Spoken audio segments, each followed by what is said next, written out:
Buenas tardes, empecemos por favor.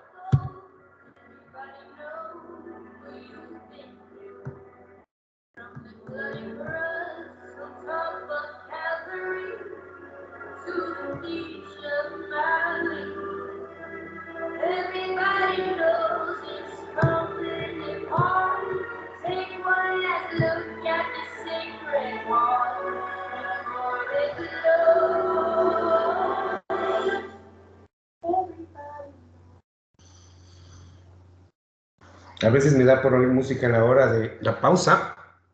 Y para ustedes se escuchaba el susurro de la banda sonora de la Liga de la Justicia de Zack Snyder.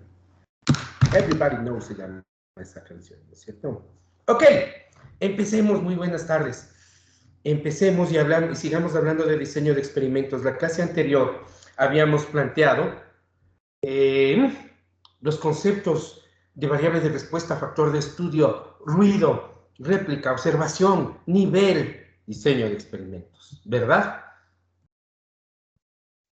Solo tengo una duda. Creo que ya planteé esto. Ya pregunté por qué los huevitos no son iguales. Entonces ya hablamos de la variabilidad y del concepto de variabilidad y quedaba empezar a hablar de los tipos de variabilidad que hay cuando uno empieza a analizar. Y el concepto es muy sencillo. Pensemos en esto. Vamos a rescatar con el mismo ejemplo que estábamos trabajando, ¿sí? Recuerden ustedes que a manera de ejemplo habíamos dicho ¿de quién era el pastel? ¿Cómo te llamabas? ¿Dónde eras? ¿Quién eras? ¿Dónde está el joven del pastel? Yo, Sebastián Ayala. Hola Sebastián, ¿cómo estás? Gracias por hacerme acuerdo. Mil disculpas por no acordarme más bien, ¿sí? Pero el punto aquí es que habíamos dicho a manera de ejemplo, a Sebastián le interesa la densidad del pastel y para eso vamos a probar tiempo de hornado, concentración de leudante y tiempo de reposo, ¿no es cierto? Pensemos en esto. Si es que es verdad que el tiempo de horneado incide, solo pensemos en el tiempo de horneado nada más. Si es verdad que el tiempo de horneado incide en la densidad del pastel, el experimento debe ocuparse de crear las condiciones para que esa influencia se pueda ver. ¿Sí? En otras palabras, yo debo tratar de que, recuerden, aquí no estoy comprobando nada, estoy tratando de probar algo, ¿no es cierto? Si el tiempo de horneado incide en la densidad del pastel, yo esperaría que si horneo pasteles a diferentes tiempos, las densidades sean diferentes, ¿sí o no? ¿Verdad que sí? Pero yo tengo una reflexión. Hola Gisela, ¿cuál es tu estatura? Buenas tardes. Creo que entre 1,64. 1,64. Ok. Muchas gracias, Gisela. Eres altita, ¿no es cierto? De la media para arribita estás, ¿verdad? El punto es muy sencillo. Gisela dice que mide 1,64. Tenga la seguridad de que si en este momento le conseguimos un medidor de estatura a Gisela y le pedimos que alguien le mida la estatura 10 veces, muy probablemente los 10 valores que obtenga sean diferentes, ¿sí o no? ¿Verdad? ¿Quién me dice por qué? A ver, ¿quién me dice por qué? Misma Gisela, mismo equipo de medición, le mido la estatura 10 veces y obtengo 10 lecturas diferentes. ¿Por qué? ¿Quién me dice? Rapidito, Alejandro, buena tarde, ¿por qué? O sea, un factor podría ser la apreciación del observador. Ok, ¿qué más? Nos han enseñado así de cajón. También depende de si es que ella está, por decir, más estirada o encorvada. Ya, ok, ¿qué más? Si está con zapatos o sin zapatos. Supongamos que como sin zapatos, ¿no? Y que Gisela se para recto también, aunque sí tiene que ver, ¿no? De pronto, imperceptiblemente se inclina un poco, o imperceptiblemente se yergue un poco. Jorge, ¿por qué más puede ser? Ya está inhalando o exhalando. Inclusive, ¿no es cierto? Fíjense en una cosa, Misma Gisela, mismo equipo de medición, 10 diferentes mediciones y los 10 resultados son diferentes, primero porque es una variable aleatoria, ¿no? Ya sabíamos de eso, pero todo lo que dijo Alejandro, todo lo que dijo Jorge está de la mano con el error de medida, ¿sí o no? Con la misma lógica, pensemos en esto, mis queridos jóvenes, pensemos en esto. Yo tomo un pastel de los que estamos hablando y le mido la densidad al mismo pastel. Más difícil es medir una densidad de un pastel que una estatura, ¿no?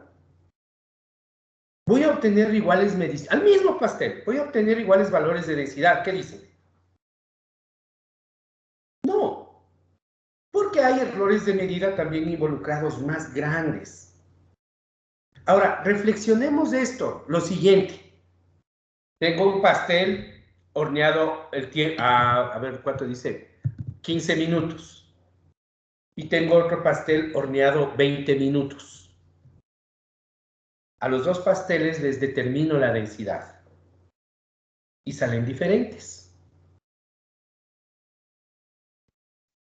El cambio del valor de la densidad, la variabilidad, ¿se debe al error de medida o se debe a los diferentes tiempos de horneado? ¿Sí se dan cuenta de la reflexión que les estoy planteando? El diseño de experimento va a responder a esa inquietud. Escúchenme esto con atención. Este concepto que no está todavía en las diapositivas, pero lo vamos a manejar más adelante. Cuando nosotros hacemos un buen diseño de experimentos, vamos a poder hacer un buen análisis estadístico de los datos. Y el análisis estadístico de los datos nos va a decir, esta variabilidad es por el error o esta variabilidad es por el factor. ¿Sí? Pero para que el análisis de datos nos diga eso, el experimento tiene que estar bien diseñado. ¿Ok? Fíjense una cosa. Cuando la variabilidad es responsabilidad solo del error, podemos decir que el factor no tiene influencia en la variable de respuesta, ¿sí o no? ¿Está claro lo que estoy planteando? Recuerden, dos pasteles a dos diferentes temperaturas sacan densidades distintas. Yo concluyo que esa diferencia de densidades es diferencia de mediciones o errores en general, o simplemente es que sí, a tiempos diferentes saco densidades diferentes. Al ojo no puedo saberlo, la estadística me lo va a decir. Pero para que la estadística me lo diga, yo debo haber hecho el experimento donde debo y con los factores que debo. Hay dos tipos de variabilidad, mis queridos guaguas. En las diapositivas ustedes van a encontrar tres, ¿sí? Ustedes encuentran dos tipos de variabilidad. Diapositivas 19, 20 y 21 dicen tres. No importa. Ya les voy a explicar por qué las dos primeras son la misma, ¿sí? La primera dice variabilidad planificada, ¿no es cierto? La segunda, déjenle en paz un ratito, la dice no planificada. Y la tercera dice variabilidad aleatoria. Acabo de explicarles la variabilidad aleatoria. No me gusta ir en el orden de las diapositivas, ¿sí? Las diapositivas son para su consumo y lectura, ¿sí? Acabo de explicarles la variabilidad aleatoria. La variabilidad aleatoria hace que yo obtenga diferentes valores para un mismo individuo. Y eso generalmente es por los errores, ¿no es cierto? Por eso dice claramente la diapositiva, se identifica con el error de medida. Es la variabilidad debido al error aleatorio. Es la variabilidad de fondo, le dicen también. Es la variabilidad que tiene toda medición. Si nos regresamos a la diapositiva 19, aquí hablamos de otro tipo de variabilidad. Pensemos una cosa, ¿cuál es la mejor manera de probar que el tiempo de horneado tiene que ver con la densidad del pastel?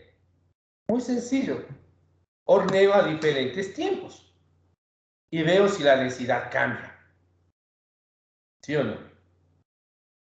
En el ejemplo que nosotros pusimos en clase dijimos 15, 20 y 25 minutos. ¿Verdad? Si es que en verdad la densidad del pastel depende del tiempo de horneado. Cuando yo horneo a diferentes tiempos, la densidad debe cambiar. Debe haber variabilidad en el valor de la densidad, ¿sí o no? Pero si a pesar de que yo cambio los tiempos, la densidad no cambia, ¿qué debo concluir? Que el tiempo no influye en la densidad, ¿sí o no? La variabilidad planificada es la que yo busco crear, porque supongo que el factor influye en la variable de respuesta. La variabilidad planificada es aquella que yo quiero que aparezca. Le voy a dar todas las chances de que aparezca, ¿sí? ¿Y cómo hago que aparezca? Cambiando de nivel el factor. 20 y 25 minutos. Por eso un factor de estudio debe ser controlable, porque yo debo cambiarlo a voluntad. ¿Para qué cambio el nivel del factor? Para que la variabilidad debida al factor de existir, verán, porque eso estoy averiguando si existe o no, para que la variabilidad debida al factor de existir se manifieste. ¿No es cierto?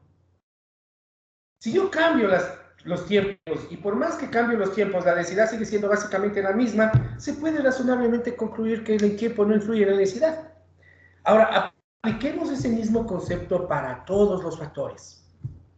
La variabilidad planificada es la que yo busco crear a través del diseño experimental, manipulando los niveles de los factores. ¿De acuerdo? Le voy a dar todo el chance que aparezca, y si aparece, pues el modelo de análisis de datos me dirá y me permitirá concluir respecto a ella. Pero en términos generales, pegado al sentido común, si le doy el chance que aparezca y no aparece, es porque no existe. Perdón, ¿sí o no? Y si no existe variabilidad debido a un factor, ¿qué quiere decir? Que el factor no influye en la variable, ¿sí o no? Ahora, claro, que la variabilidad planificada y la variabilidad aleatoria aparecen juntas. Es trabajo de la estadística hacerme distinguir cuál es cuál. Ese concepto tan abstracto de variabilidad realmente es un concepto concreto que hay que clasificar e identificar. Y eso vamos a hacer en análisis de datos. La diapositiva 20 habla de variabilidad no planificada. Me explico. Fíjense ustedes con el ejemplo que nosotros hicimos. Tiempo de horneado, concentración de leudante y tiempo de reposo. 3 factores de estudio. Digamos, escúchenme, digamos, solo es para poner el ejemplo, que después de hacer el experimento, después de hacer el análisis de datos, yo llego a esta conclusión. El tiempo de reposo no incide en la variable de respuesta densidad del pastel. El tiempo de horneado tampoco incide en la variable de respuesta densidad del pastel. Y concentración de leudante es un factor que incide en la variable de respuesta densidad del pastel. Dicho en cristiano y más corto, después de hacer el experimento yo llego a la conclusión de que solo el factor B incide en la densidad. ¿Sí? Y como estaba haciendo un estudio, concluyo eso, muestro los resultados, le doy los resultados a su compañero Sebastián, y el Sebastián feliz se va a la pastelería a cambiar la concentración de leudante, porque los otros no le interesan, ya le dije yo que no inciden, y sigue sacando una porquería de pasteles, a pesar de que yo ya le dije que solo maneje el leudante. ¿A qué se puede deber que yo hice el estudio y se equivocó? El estudio. O sea, es una pregunta retórica, Jorge, pero te doy la palabra. A que toma en cuenta variables, a que toma en cuenta factores que no les puso en los planificados. Correcto. Fíjense que yo estudié 3 factores. Pero ¿qué tal después de Sebastián hace pasteles manejando el leudante y le sigue saliendo mal? Y después de un tiempo de muchos pasteles malos, se da cuenta que el problema no es la concentración del leudante, sino la velocidad. No, pongamos este más sencillo, sino el tipo de harina que utiliza. ¿Sí? Él estaba sacando pasteles de diferente densidad porque estaba usando harinas de diferentes proveedores. Las harinas no eran parejitas. Y la harina influía en la densidad del pastel. Pero como yo no le incluí en el diseño, ahí le dejé a las harinas que creen su variabilidad. Yo ni bola le paré y la variabilidad que creaba el tipo de harina, yo le atribuía la concentración de la levadura. ¿Qué les parece? Había un factor que estaba incidiendo en la variable de respuesta. Un factor que incidía sistemáticamente en la variable de respuesta. Aparecía su variabilidad. El modelo matemático cuantificó su variabilidad y se la atribuyó a la levadura. Pero no ha sido de la levadura, ha sido del tipo de harina. La variabilidad no planificada es aquella que aparece en un experimento y es responsabilidad de un factor que no está incluido en el diseño. En este caso y en este ejemplo yo incluí 3 factores en el diseño: tiempo, concentración. ¿Cuál es el otro? Se me está olvidando. Tiempo, concentración y 2 tiempos y una concentración. Tiempo de horneado, tiempo de reposo y concentración. Y no le paré bola al tipo de harina, y el problema ha sido que el tipo de harina ha sido la variable PEPA, el factor que en verdad determina la calidad del pastel. ¿Error de quién fue? Del individuo, de la individuo que diseñó el experimento, que no le paró bola a ese factor. Y por eso les digo que hay 2 tipos de variabilidad: la variabilidad de los factores y la variabilidad residual o aleatoria. La variabilidad de los factores es de 2 tipos: planificada y no planificada. Un diseño experimental ¿qué debe hacer respecto a las variabilidades? Muy sencillo. Debe controlar la variabilidad de los factores de estudio, debe controlar la variabilidad planificada, debe evitar la variabilidad no planificada y debe distribuir la variabilidad aleatoria. Repito otra vez, la variabilidad planificada debe controlarse, la no planificada debe evitarse y la aleatoria debe distribuirse. ¿Cómo se hace? Vamos a seguir hablando. ¿Preguntas, por favor?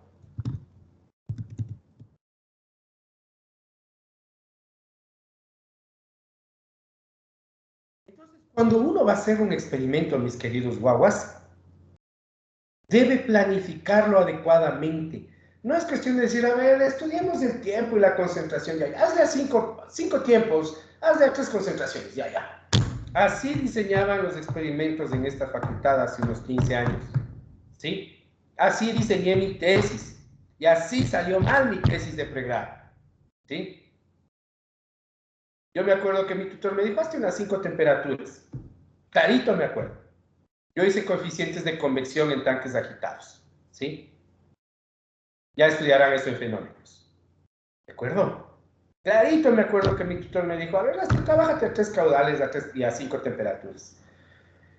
Bueno, usted es el profesor, ¿no? No me salió nada, ¿sí? No me salió nada. Cuando uno se gradúa, después de un tiempo, si su trabajo no fue bueno, da una vergüenza, ¿sí?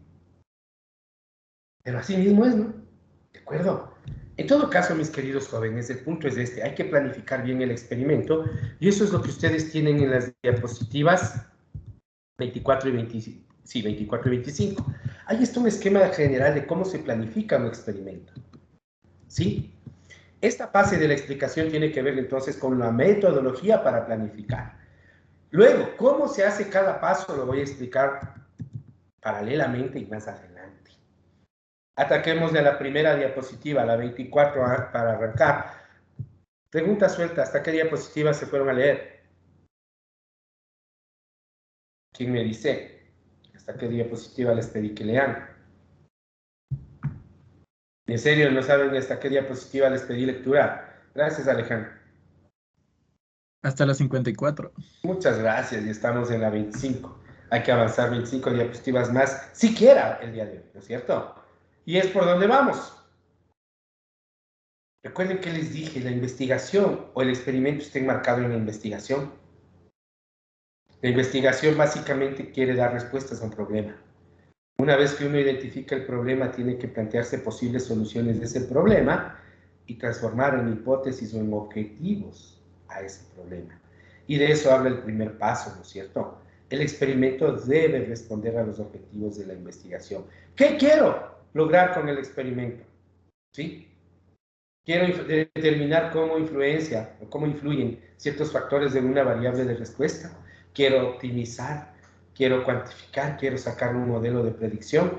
Para los diseños de experimentos que nosotros utilizamos en general, los objetivos tienen que ver con identificar la influencia de los factores de la variable de respuesta e identificar condiciones favorables de la variable de respuesta. ¿Sí? Un poco los objetivos de un diseño de experimentos, independientemente del experimento que estemos hablando nosotros, son aquellos que están en la diapositiva 15. ¿Sí? Ya les veo retrocediendo. 15, 15. Sí, ya habló de esto en la clase anterior. ¿No es cierto? ¿Sí? Entonces, mis estimados guaguas, no se olviden. De paso, los grupos ya están formados. Sí saben lo que tienen que hacer, aún no les abro la tarea en el aula, pero básicamente van a hacer todo un diseño del experimento y un análisis de datos para un tema que ustedes elijan. Y el tema tiene que estar bien delimitado. Sí es bueno que ya empiecen a trabajar, empiecen a traer dudas. Fíjense ustedes una cosa, ¿no? Si yo me voy a la diapositiva 26, ahí hablamos de cómo se establecen los objetivos del experimento, ¿no es cierto? Claramente dice que primero hay que ver cuál es la hipótesis principal, y el principal mensaje que les puedo dar aquí es que si ustedes identifican como problema la paz mundial, que sí es un problema, pues no van a alcanzar la vida para solucionarlo, ¿no es cierto? Generaciones de seres humanos minúsculos como nosotros han pasado sin solucionar ese problema, porque es demasiado. Aquí viene lo mismo. Cuando ustedes identifiquen un tema de investigación y por tanto el experimento debe ser específico, no debe abarcar demasiado, porque el experimento se vuelve demasiado complejo, ¿sí? Por tanto, aquí asegúrense de caerle a cosas concretas y no muy extensas, ¿de acuerdo? Yo, por ejemplo, el problema del pastel es bonito académicamente. Yo le decía a Jorge, que presentó un problema de gastronomía, le decía, ahí hay mucho muy bonito para que trabajes con tu grupo si es que quieres. A mí me parece un problema con un alcance súper pertinente, ¿sí? ¿No es cierto? Y entonces ahí con sus grupos, Emily Nayeli Briones, ¿quién está en tu grupo? Buenas tardes, profe. Está Caterine, Dayana, ¿quién más? No sé quién más. Jos, yo y creo que ya nadie más, no me acuerdo quién más. ¿Y les conoces personalmente, Emily, ya? Solo a 2. En serio. Bueno, ya es hora de que se hagan amiguitos, ¿no? Sí. Porque hay que trabajar bastante en esto y se van a matar un poco. Voy a ver si es que al final del trabajo incluyo en el componente de evaluación el desempeño individual calificado por ustedes mismos. ¿Sí? ¿De acuerdo? Voy a ver, lo estoy pensando. ¿Sí? Si todos se ponen 10, yo les pongo 5, ¿no es cierto? Ajá, ¿verdad? En fin, ya lo estoy madurando, ¿no es cierto? Porque el semestre anterior estuve a punto de hacerlo, pero no encontré un mecanismo que no genere inquietud, así que mejor lo estoy puliendo para esta ocasión. En fin, la diversión no va. Fíjense ustedes entonces, la clave es entender qué quiero solucionar y cómo lo voy a solucionar. Y para solucionar eso, ¿qué pruebas tengo que hacer? ¿Qué experimentos tengo que hacer? El primer paso en la diapositiva 24, entonces, dice que definamos los objetivos del experimento. El segundo paso dice que hay que identificar y clasificar todas las fuentes de variación. Y esto se hace mejor haciendo que diciendo. A lo que se refiere esto es, identifique todos los posibles factores que influyen en la variable de respuesta. Claro, creo que en estas diapositivas yo debería mejorar algo que es que en alguna parte tengo que identificar la variable de respuesta. La variable de respuesta se identifica al comienzo, ¿no? Pero luego en este paso tengo que identificar todos los posibles factores que inciden en la variable de respuesta. Y como ya estamos trabajando con el ejemplo del pastel, ojo, yo escogí, me voy a la pizarra en este, ¿estoy en la pizarra o en las diapositivas? En las diapositivas, pensé que estaba en la pizarra. ¿Sí? Yo escogí estos 3 factores solo para darles el ejemplo. No sé si se acuerdan que yo les dije, yo voy a escoger estos 3, ¿por qué? Porque quiero, les dije. Pero la verdad es que no se escoge así. Los factores tienen que tener un mecanismo para ser elegidos. Los factores que se van a estudiar, bueno, primero, cuando uno en general quiere escoger los factores, lo que tiene que hacer es identificar todos los posibles factores que inciden en la variable de respuesta, y ahí, mis estimadas y estimados guaguas, es donde entran ustedes en este momento. Recuerden, lo que hicimos hace un momento solo era para explicar, ahorita sí vamos a ver. Variable de respuesta, densidad del pastel. Ok. Y entonces, ahí es cuando, sobre la base de nuestro amplio conocimiento en pasteles, factores que inciden en BR, variable de respuesta, ¿no? En otras palabras, fuentes de variación o variabilidad, como quieran. Y ahí, en su amplio conocimiento pastelero, voy nuevamente y voy a poner yo, así los 3 primeros, tiempo de horneado, concentración de leudante, tiempo de reposo, como le llamamos, y yo ya puse los más fáciles, pero aquí es donde empieza. Sebastián, por ejemplo, me da 2 usted y de ahí me voy con los demás. Levanten la mano porque esto tiene que ver con el sentido común y con lo que conozcamos más o menos de pastelería. Sebastián, ¿qué otra cosa incide en la densidad del pastel? Ya, el tipo de leudante que se usa. O sea, sí, sí. ¿Qué incluso más? si es que, bueno, no sé si incluiría dentro del tipo de leudante, si es que, por ejemplo, se mezcla, porque hay veces que, qué sé yo, se usa bicarbonato y polvo para hornear. Ok, tipo de leudante. Es que puede considerarse un tipo de leudante la mezcla. Está bien. ¿De acuerdo? Listo. ¿Qué más? Amanda, buenas. ¿Qué pasó, Amanda? Todavía no me subes de nuevo el StatGraphics. Sí, profe, es que mi compu se dañó, estoy con problemas, entonces ya más tardecito otra vez le subo. He estado No a sean subir. Ya. No Yo te creo olvides que ahí nomás. también, yo creo que ahí también depende la temperatura en el que el horno debe de estar. ¿Temperatura qué? O Se sea, te, ya, se digamos, te a corta una el audio. ¿Temperatura de qué, Amanda? de que el horno debe ya estar preparado. Temperatura de precalentamiento, te entiendo. Sí. Ok. Listo. Jorge. En caso de que esté haciendo un pastel con batido liviano, que esté bien hecho el punto de letra. ¿Sacaste el aire? ¿Punto de letra? Punto de letra, sí. Wow. Bueno, después nos vas a desasnar a todos, porque yo no sé qué es, la verdad. ¿Sí? No sé si a todos, pero a mí sí me vas a desasnar. Jefferson, ¿qué más incide en esto? La humedad de la masa. Ok.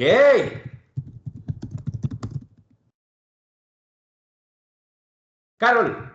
Y el resto, vean que son un montón, que ya creen que ya acabamos. Sigan. Ya aquí salen un montón. A ver, Carol. El mecanismo para hornear. ¿A qué te refieres con mecanismo, Carol? Por ejemplo, hay algunas personas que he escuchado que hacen en el horno, otras que hacen en olla de presión, así. Ah, ok. Pongamos de tipo de horno, aunque la olla de presión sea el horno, pero sí te entiendo. Puede ser por ahí, ¿no es cierto? Vanessa, ¿qué más? Un error al elegir el tipo de molde. De molde, ok. Pamela. La calidad de la harina que se va a utilizar o la calidad de la materia prima en sí. Calidad de harina. Ok, no te pongo materia prima porque no puedo mezclar la harina con el azúcar o con otras cosas en el mismo factor, pero sí. Yulisa. La uniformidad del calor que se aplica al momento de cocerlo. O sea, de cocinarlo, perdón. Ok, esto podemos hablar de tasa o velocidad. ¿Sí? Transporte de energía. Ok. Ana Belén. Puede ser que también se bata las claras a punto de nieve antes de poner en la mezcla. Dígame usted cómo le llamaría eso. No sé. Batir las claras. Claro que sé que tiene que ver eso, pero ¿a qué te refieres? Si les pongo más o menos batidas, Jorge quiere tal vez ayudarte, creo.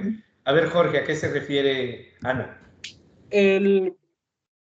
Recordemos que el huevo se considera un leudante físico. Justamente las claras a punto de nieve se considera un leudante físico. Entonces yo creo que iría en el tipo de leudante, aunque también entraría como otro factor. Tipo de leudante ya es un factor. ¿Por qué entraría como otro? Porque con la misma clara de huevo, si está bien hecha a punto de nieve o no, te da diferentes resultados. Ok, eso es interesante. O sea, punto de nieve. No, es que el punto de nieve es uno solo, no punto de batido de la clara. Si lo dije mal, me disculpan. Ok. Es que el punto de nieve es uno solo, o bueno, creo que sí hay diferentes puntos de batido en todo caso. Vamos viendo por dónde va el asunto. Jorge me está poniendo un tema súper interesante. Analía, ¿qué más? La presión atmosférica, porque dependiendo de donde nos encontremos, por ejemplo en Sierra o Costa, se aplica diferentes cantidades de leche o de polvo para hornear, la cantidad de huevos, todo eso varía. Ok, Sebastián. No sé cómo decirlo. Sería como que la cantidad de masa dentro del molde, ya, o sea, porque el molde tiene un volumen y se le añade masa, pero eso tiene una relación precisa, ¿no? Entonces, como que la proporción de llenado o algo así. Porque una cosa es, yo puedo hacer pasteles pequeños o pasteles grandes. Este es uno que acabo de poner yo, pero Sebastián me dice, digamos, nivel de llenado del molde, tal vez. Falta de otra cosa, ¿no? Que no es lo mismo que el tamaño del molde. Falta. Pamela. Puede ser la persona que haga el pastel. Mano del pastelero, de la pastelera. No me hagan usar lenguaje inclusivo, odio eso. Lisbeth. Mano del pastelere, ¿no es cierto? ¿No? Qué feo que suena, ¿no es cierto? Lisbeth, cuénteme. Puede ser también que en el bol, antes de hacer su masa, haya restos de agua o tal vez harina o se le cayó un poquito de azúcar y así. Ok, presencia de residuos en el molde.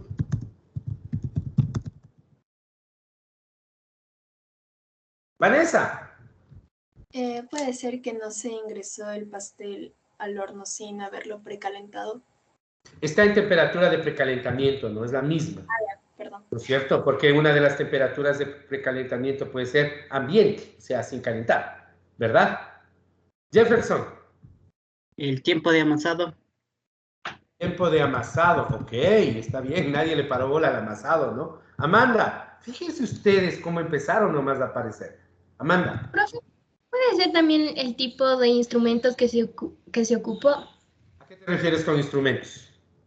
Digamos, no le batió con la batidora, sino con esa batidora de mano. Entonces ya cambió. Tipo de amasado. ¿No es cierto? Claro, hay máquinas que lo hacen, otros hay amasado manual, ¿verdad? ¿No es cierto? Jefferson, ¿tienes otro? No se me quedó levantada la mano. Ok. Temperatura ambiental. Humedad del ambiente.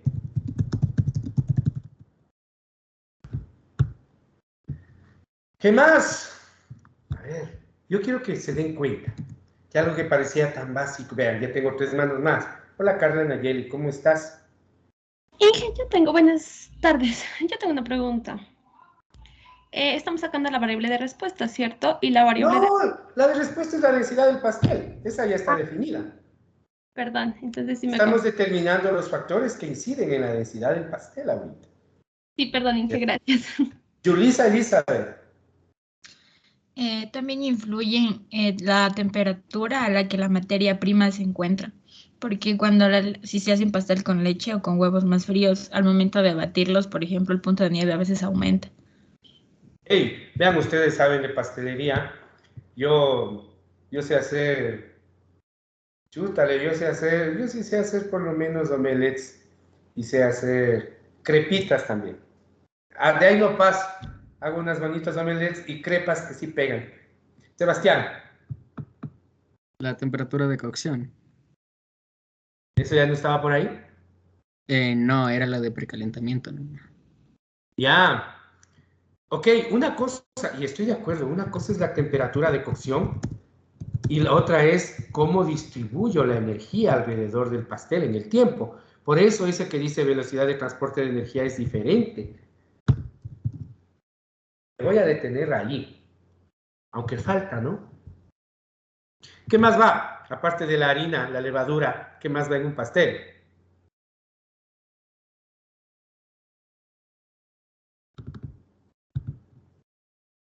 La del azúcar. La de los huevos. ¿Y la de qué me falta? Vean. Carol. Por ejemplo, para el molde, la mantequilla cuando le saben para que no se pegue.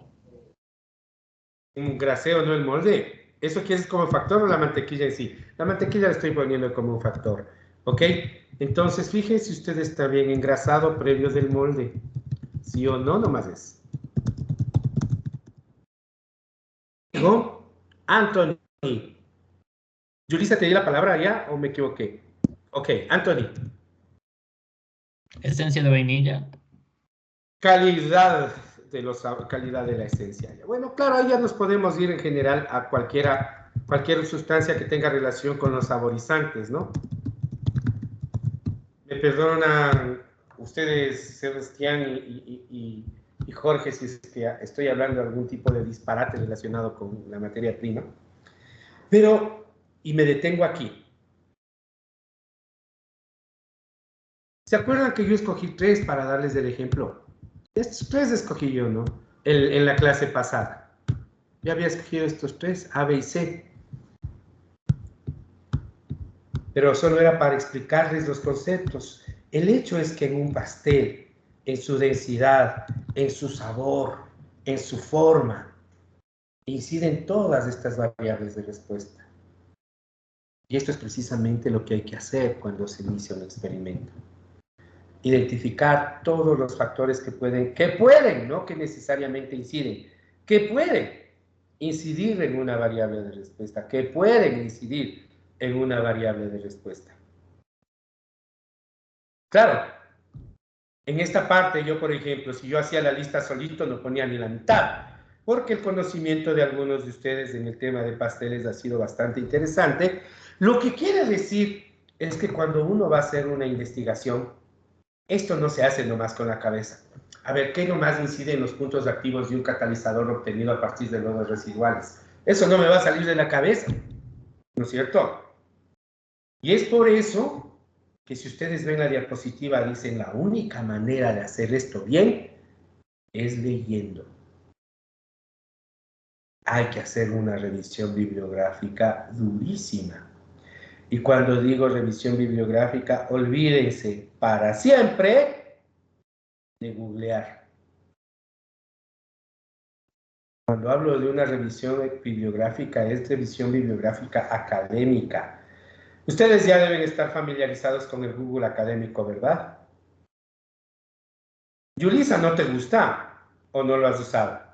Ni una ni otra.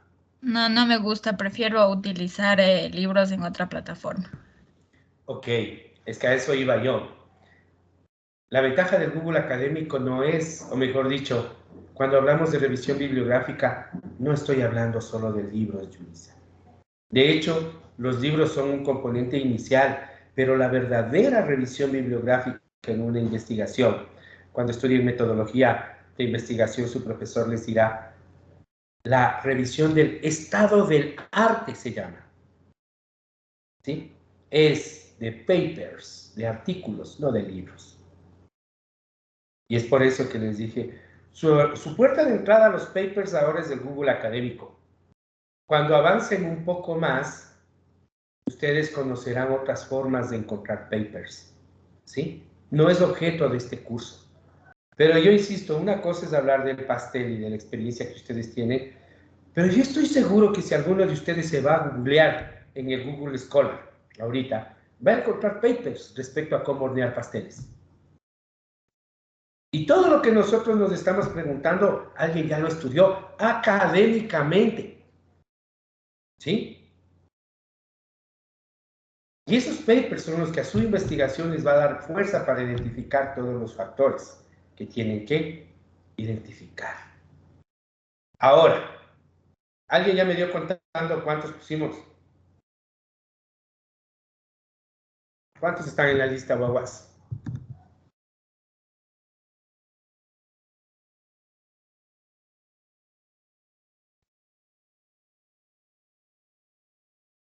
A ver. ¿Cuántos han sido Carlita, Nayeli? 28 están, Inge. ¡Jesús! Imagínate que yo le diga a Carla Nayeli, Carla Nayeli, vas a hacer un pequeño proyecto de investigación de cómo inciden estos 28 factores en la variable de respuesta de densidad del pastel. Probablemente cuando te estés graduando estés acabando ese trabajo, ¿sí? Porque es una cosa inmensa. Entonces, yo quiero que se fijen ustedes, si en el trabajo ponían como objetivo analizar la influencia de los factores que inciden en la densidad de un pastel, se estaban comprometiendo a estudiar todos estos factores. Cuando uno escribe un objetivo de un experimento, de una investigación, ese objetivo debe cumplirse. ¿De acuerdo? Así que aquí a esto se refería. Debo delimitar el experimento. No voy a estudiar los 28. Así que lo siguiente que debo hacer, y está en la siguiente diapositiva, es clasificarlos. Y los voy a clasificar en 3 grupos. El primero, los factores que voy a estudiar. El segundo, los factores que voy a fijar. Y el tercero, los que me sobran, ¿no? ¿De acuerdo? Claro, en la diapositiva dice que son los que sobran, y de eso ya vamos a hablar ahorita. Pero vamos en orden. Los factores que yo estudio, los primeros, ¿estoy en qué diapositiva les estoy diciendo? Estoy en la diapositiva 28, ¿no? Los factores que yo voy a estudiar deben estar de la mano con los objetivos del experimento. Spoiler, se suelen estudiar, el número de factores que se estudia depende del tipo de estudio. Eso voy a explicarlo más adelante, ¿sí? Hay estudios que estudian 2 factores, hay estudios que estudian 15 factores. Depende. Pero tiene que estar de la mano con los objetivos. En este caso, solo por darme gusto a mí, mis estimados guaguas, vamos a escoger 4 factores de estudio. Pero recuerden una cosa, los factores de estudio deben poder controlarse. ¿Qué quiere decir eso? Como yo debo crear variabilidad del factor que voy a estudiar, debo poder establecer los niveles a voluntad. Si voy a escoger temperaturas del horno, debo poder cambiar la temperatura del horno. Si voy a escoger tiempos de amasado o tiempos de horneado, debo poder escoger los tiempos de horneado. Los factores de estudio deben, por definición, controlarse. ¿Sí? ¿Cómo se controla un factor? Muy fácil. El tiempo se controla con un reloj. Pero la temperatura, por ejemplo, en un horno necesita un regulador de temperatura, ¿no es cierto? Así que, por favor, levante la mano a alguien y dígame qué 4 factores estudiaría. No se valen los otros 3 que yo usé de ejemplo para los conceptos.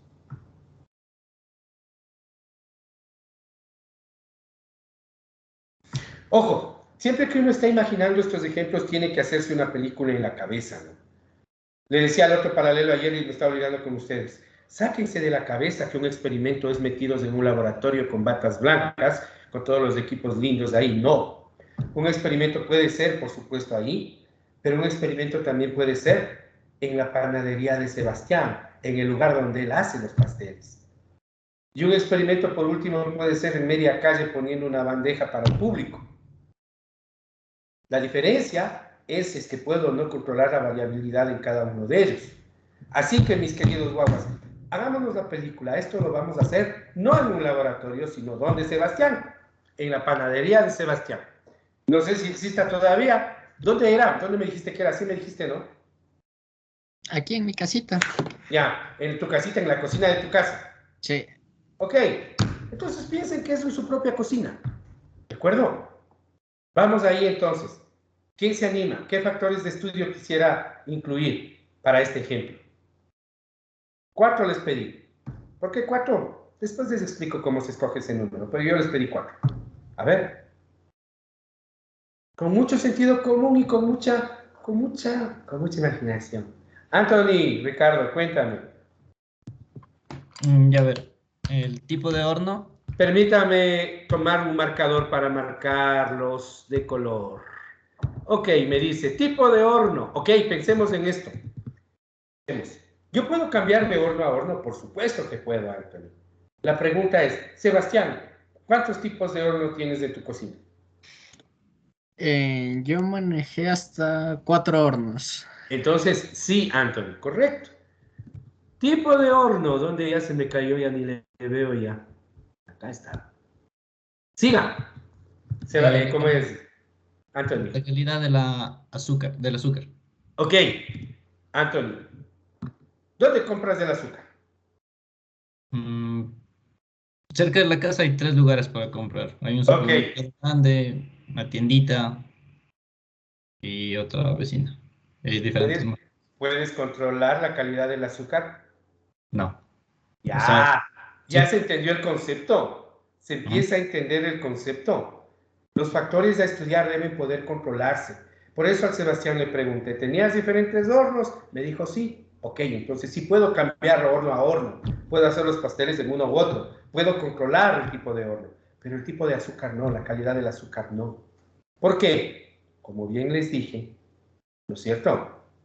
Claro, yo en un laboratorio pudiera hacerle un ensayo para ver las impurezas, para ver lo que tiene, pero no estoy en un laboratorio, estoy hablando de la cocina de cualquiera de ustedes. Y como bien me dijo el Anthony, o sea, yo compro, 3 tiendas hay cerca de mi casa, en otras palabras me dijo, ¿no es cierto? Cada una de ellas muy probablemente, pues, tendrá su propio proveedor de azúcar, ¿no? Entonces, no. Anthony, deme otro. Ya, la velocidad de transporte de la energía. Ok. ¿Cómo controlas eso? Si te fijas, eso es lo primero que debe venir hacia nosotros, ¿verdad? Ok, Anthony. Esa reflexión tiene que hacerse siempre. ¿Cómo controlas eso? Yo te voy a dar la respuesta. ¿Alguien sabe cómo puede controlar la velocidad de transporte de energía? Jorge. Con un ventilador dentro del horno. Ok. Difícil, no imposible. Yo preferiría no modificar el horno. Así que convengamos que en este ejemplo no lo puedo controlar. ¿Ok? ¿Ves, Anthony? De los 3 o 4, unito ha habido todo. Yulisa, deme otro que pueda controlarse. El tamaño del molde. Correcto. Grande, chiquito. Grande, chiquito. ¿Se acabó? ¿No es cierto? Yo tengo 2 o 3 tipos, puede haber. Creo que en mi casa tenemos 3 tipos, 3 tamaños. Grande, chiquito. O sea, facilísimo de controlar, ¿no? Por tanto, tamaño del molde. Claro que se puede controlar? Yo digo que vamos a escoger 4. Vanessa, ¿cuál más se puede controlar? Gracias, Julissa. El tiempo de amasado. Facilito, ¿no es cierto? Tiempo de amasado, de ley. Como les dije, no es mucha ciencia, a veces es con un reloj. Ana Belén, uno más y continuamos y vamos a trabajar con esos. Ana Belén. La humedad de la masa. ¿Puedes controlarla? Julissa dice sí. A ver, ¿cómo la controlas, Ana Belén? Mientras más líquidos ponga, por ejemplo, los huevos o la leche, podría controlar eso.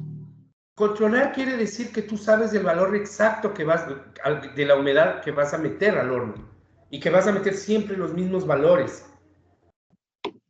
¿Puedes?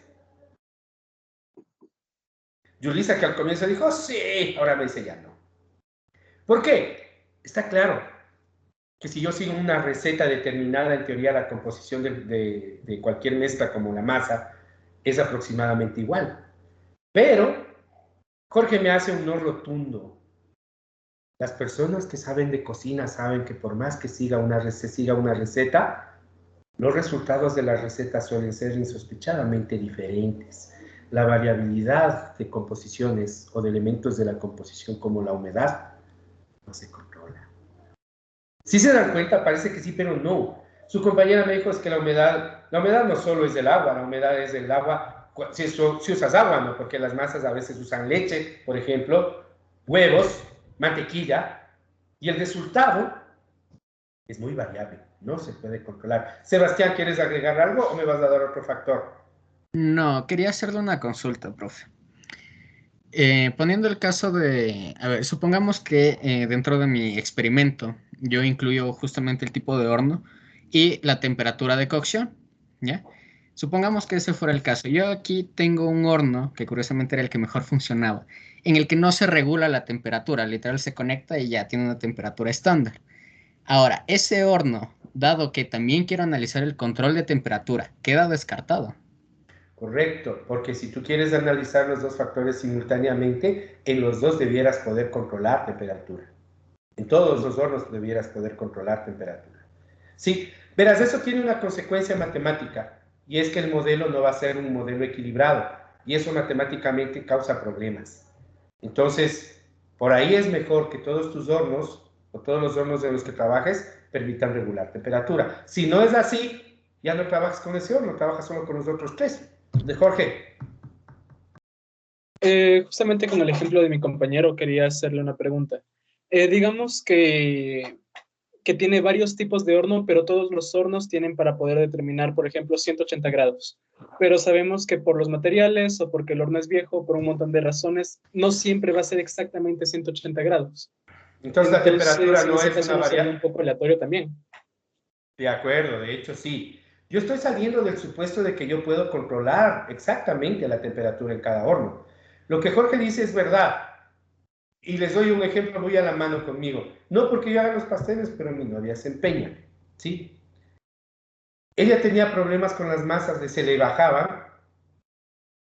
Y siempre decía, pero yo estoy poniendo en donde dice la temperatura. Yo le dije, ve, compremos un termómetro de horno, ¿ya? Y en verdad pasaba lo que Jorge dice en ese horno. No, la temperatura del horno no es la que marcaba el horno, ¿no? Entonces pasan cosas como esas y de hecho no se mantienen constantes a veces. Es tema de fabricación, de aislamiento. Pero el hecho, ¿eso en qué está terminando? En que la temperatura no es controlable. No puede tomarse como un factor de estudio en ese horno. ¿Por qué? Porque no la puedo manejar a voluntad. Como dice Jorge, eso ya pasa a ser un factor no controlable y por tanto tiene que pasar a ser aleatorio. Aunque no estoy llegando a eso, estamos en cualquier segundo. Entonces, era una buena observación. Tengo señalados 3. ¿Quién me regala un factor más? 4 les pedí. José David, cuéntamelo todo. Sí, qué buenas tardes. O sea, más que eso, tengo una duda. Con esto de la calidad del azúcar, ¿no podría ser también controlable por medio de las marcas? La marca del azúcar de la harina, porque por más de que uno sea con, digamos, con harina ya, hay otras que son mejores para ciertos tipos. ¿También no podría ser así o...? Ok, yo tengo opiniones porque veo que algunas personas mueven la cabeza, dicen no, otras sí. Y la respuesta, para resumir, y me corrige si me equivoco, es hasta dentro de la misma marca hay variabilidad, José. El concepto de variabilidad es ese. La harina ya que vos compras en mayo, en el Supermaxi, no es la misma harina ya que compras en junio, en la misma percha del mismo Supermaxi. ¿Sí? O la que compras, la misma harina ya que compras en una funda no es la que está al lado. Se parecen, pero no son idénticas. ¿Sí? Entonces, por ahí va el concepto. De hecho, es por eso que a veces se estudia. Ese tipo de observación es súper fina, súper delgadita, pero sí. Hay otros que obvian la diferencia de la misma marca y solo estudian la diferencia entre marcas. Pero en estricto sentido, desde el punto de vista estadístico, la misma harina de la misma marca es diferente un día de otro. Y eso es cierto, ¿no?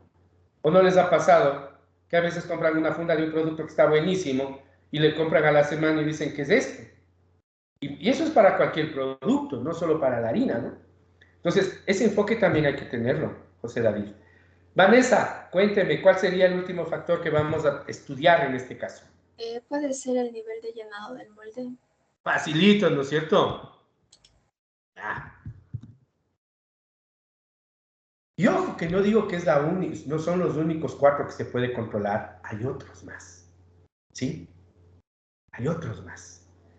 Pero por alguna razón, digamos que estudiar estos 4 factores está alineado con el objetivo que yo buscaba. Voy a estudiar qué incidencia tiene el tipo de horno, el tamaño del molde, el nivel de llenado del molde y el tiempo de amasado en la densidad del pastel. La segunda clasificación se refiere a los factores que voy a mantener fijos. Cuando hablamos de que un factor se va a mantener fijo, quiere decir que lo voy a mantener en un solo valor de nivel. En otras palabras, lo voy a mantener constante. Cuando yo fijo un factor, automáticamente desaparezco su variabilidad. ¿No es cierto? La variabilidad aparece cuando hay diferentes niveles. Si yo tengo un solo nivel del factor, esa variabilidad la borro del modelo. No va a haber variabilidad por esos factores. No sé si ustedes se dan cuenta, pero también deben poder controlarse. ¿Sí o no? Si yo quiero mantener una temperatura constante, debo encontrar la forma de controlar esta temperatura. Así que, ahí sí, la clave para delimitar bien un estudio está en fijar la mayor parte de factores que se puedan. Así que, por favor, 5 minutos de pausa y 3 minutos de trabajo para que ustedes me digan de todos los factores que no están subrayados, cuáles fijaríamos. Son 15 y 4. Con la pausa 15 y 10, 15 y 10 volvemos y 3 minutos de trabajo para ver cuáles se fijan.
A ver, yo voy a apuntar y de ahí discutimos. ¿Quién me quiere decir, por favor, qué factores pueden fijarse de todos los que están ahí sin subrayar? ¿Quién me ayuda con eso, por favor? ¿Qué factores pueden fijarse? Es lo que estamos buscando. Ok. A ver, Anthony ya estuvo. Voy con Gisela en este momento, Anthony, gracias. Gisela, cuénteme, ¿cuáles puedes fijar? De todos los que no están subrayados, ¿no es cierto? Claro, los otros los vas a estudiar. Yo digo que el tipo de molde y engrasado previo del molde. Tipo de molde, ya ni le veo. Está arriba del tipo de horno. Abajo, listo. Engrasado previo. Ok. ¿Nada más puedes fijar? La idea es que fijes todo lo que puedas fijar, porque si no te quedan muchos factores sueltos. Recuerda, fijar es dejar un solo valor a voluntad. ¿Y la presencia de residuos en el molde? Si puedes controlar eso, basta con limpiar el molde, ¿no? Ok. Entonces, voy a fijar esto como limpiando el molde. De acuerdo. Pero yo veo que falta. Carla Nayeli, ¿qué más puedes fijar? También podemos fijar el tiempo de hornado y todas las temperaturas. Todas las temperaturas, ok. La temperatura, oye, qué chueco, la temperatura de precalentamiento. ¿Y dónde hay más temperaturas? La ambiental no puedes fijar. Ah, pensé que había más, que lo siento. No hay problema. ¿La temperatura de cocción también no sería? ¿Dónde está? Al último. Y la temperatura de la materia prima.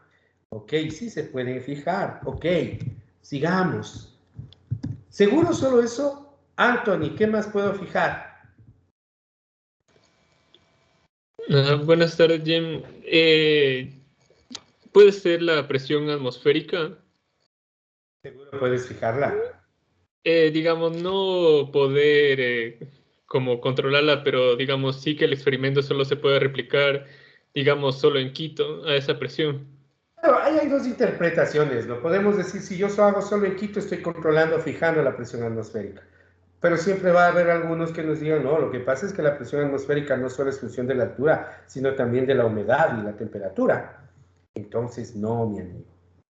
Las condiciones ambientales no se pueden fijar. La presión atmosférica cambia en función de el resto de condiciones que tienen que ver con el aire. Estrictamente hablando, ¿no? Porque yo sí puedo decir, si hago en Quito, ya está fijado. No. Lo que pasa, Anthony, y para el resto, es que temperatura ambiental, humedad del ambiente y presión atmosférica deberían resumirse en una sola que se llama condiciones ambientales, que no se pueden controlar, pero bueno. ¿Ok? Entonces, no. ¿Algún otro, Anthony? Es un montón. El tiempo de reposo. Tiempo de reposo. De ley, pues yo puedo fijarlo, decir, vamos a darle eso. Todos vamos a hacer con 10 minutos de reposo. ¿Qué más? ¿Algo más? Quizá el punto de letra. Hasta ahora no sé qué es. Jorge, ¿qué es el punto de letra? Yo no sé. El punto de letra cuando es un punto en el cual al mezclar los huevos con el azúcar tiene una textura terciopelada y un color casi blanco. Se puede fijar. Ajá. ¿Sí puedo fijarlo? No, yo diría que no. Yo más bien diría que es un factor que nosotros podemos y deberíamos controlar, porque de eso depende qué tanto va a crecer el pastel. O sea, sí puedo controlar.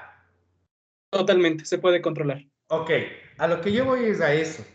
Si se puede controlar y no lo voy a estudiar, lo mejor es fijarlo, ¿sí? Entonces yo haría esto para un solo punto de letra.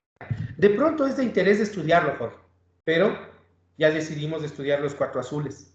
¿Por qué? Solo por ejemplo, ¿no? Tal vez hay factores que no están subrayados en azul que son más importantes de estudiar. No es el objetivo ahorita decir cuál es más importante, sino distinguir cuál es de estudiar de cuál es fijar. Jefferson Hernán, ¿qué otro puedo? Faltan un montón. A ver. El tipo de amasado. El tipo de amasado, claro, ¿no es cierto? Yo puedo elegir amasar en una determinada máquina, ¿verdad?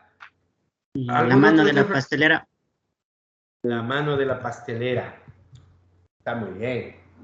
Aquí hay que preguntarnos eso. Sebastián, en tu casa, ¿quiénes nomás hacían los pasteles? ¿Solo tú? Principalmente yo, pero también mi hermano. Ok. Es un factor que se puede fijar, que se puede estudiar. Quienes cocinan saben que por más que uno siga la misma receta, hay algo en quien lo ejecuta que hace la diferencia. Pero como ya no vamos a estudiar la mano del pastelero, de ley hay que fijarlo. ¿Qué quiere decir eso? Que los pasteles los va a hacer solo Sebastián, su hermano no va a meter mano en esto. ¿Sí? ¿Ok? Sigamos, hay todavía. Sebastián, ¿qué más puedo fijar? Ya dale un solo andar porque estamos perdiendo tiempo. Sí, pero antes de, quería hacerle una consulta respecto a la temperatura de la materia prima. Porque si bien es cierto lo que se dice, ¿no? Que si yo tengo la mantequilla, los huevos a tal temperatura y eso se mete en la refri y funciona. Pero en el caso de los otros ingredientes como la harina, el azúcar, eso está a temperatura ambiente y eso no se controla. Si te diste cuenta de lo que acabo de hacer. Ajá. Porque también dudé el momento en que pusimos la temperatura de la materia prima. Yo dudé internamente, no les dije nada. Pero sí, también creo que la temperatura de la materia prima realmente no se puede controlar. Entonces, borrado. ¿Qué más? Sebastián. A ver, ¿qué más? A ver, dale. Ya, a ver, la concentración del leudante. De ley, ¿qué más? Ya, bueno, la humedad de la masa estaba sujeta, el tipo de leudante sí. Correcto, ¿qué más? La humedad de la masa no se puede, dijimos. Exacto, eso no se puede, habíamos dicho. Que las calidades no se pueden. Ya. Velocidad dijimos que no, el punto de batido sí. Ok. Presiones no se pueden. Y terminamos. Porque el resto, permítanme que me adelante, no se puede controlar. ¿No es cierto? ¿De acuerdo? ¿Qué les dije yo? Un diseño de experimento debe controlar la variabilidad de estudio, tiene que evitar que aparezca la variabilidad no planificada y tiene que distribuir la aleatoria. Mis queridos jóvenes, los que están en azul, que son los factores que voy a estudiar, van a ser los responsables de la variabilidad planificada. Si tienen un efecto sobre la densidad, esa variabilidad va a aparecer. ¿Sí? Los factores que están subrayados en color naranja son los factores fijos. Voy a trabajar con un solo tiempo de hornado, una sola concentración de leudante, un solo tiempo de reposo con un solo tipo de leudante, a una sola temperatura de precalentamiento con un solo punto de letra, un solo tipo de molde. Voy a engrasar el molde, voy a establecer un punto de batido de claras, voy a trabajar solo con la mano de Sebastián, del pastelero, ¿no? Aquí está la pastelera. Voy a limpiar el molde antes de, voy a usar una sola máquina para amasar y voy a llevar una sola temperatura de cocción.